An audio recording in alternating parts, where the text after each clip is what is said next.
மக்களவைத் தேர்தலில் களத்தில் உள்ள பாஜக வேட்பாளர்களில் 24% பேர் வேறு கட்சிகளில் இணைந்து பாரதிய ஜனதாவிற்கு தஞ்சமடைந்தவர்கள்.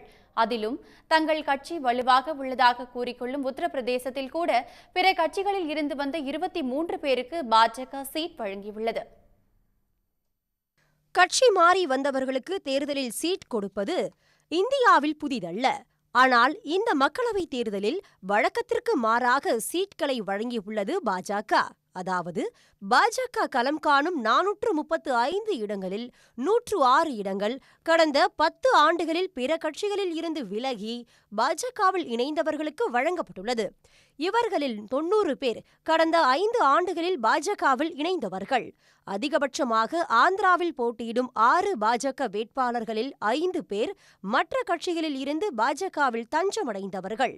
காங்கிரஸ், ஒய்எஸ்ஆர் காங்கிரஸ் மட்டும் இல்லாமல் தற்போது கூட்டணியில் உள்ள தெலுங்கு தேசம் கட்சியில் இருந்து பாஜகவுக்கு வந்த வேட்பாளரும் அதில் அடக்கம்.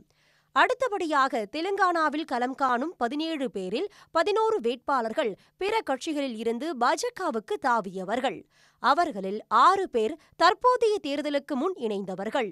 இதேபோல் ஹரியானா, பஞ்சாப், ஜார்க்கண்ட் ஆகிய மாநிலங்களிலும் கட்சி தாவியவர்களுக்கு சீட் வழங்கப்பட்டது 50%க்கும் அதிகமாக உள்ளது.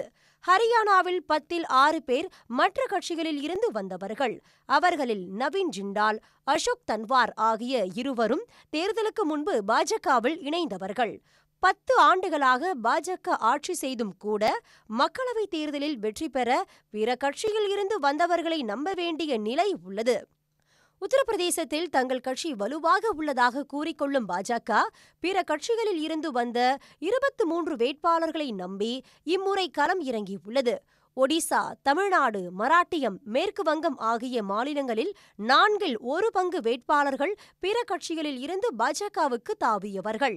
10 ஆண்டுகள் ஆட்சியில் இருந்த பாஜக பிற கட்சிகளில் இருந்து ஐக்கியமான 106 பேருக்கு சீட் கொடுத்து மக்களவைத் தேர்தலை சந்திப்பது அவர்களது தோல்வி பயத்தையே காட்டுவதாக அரசியல் விமர்சகர்கள் கருதுகின்றனர்.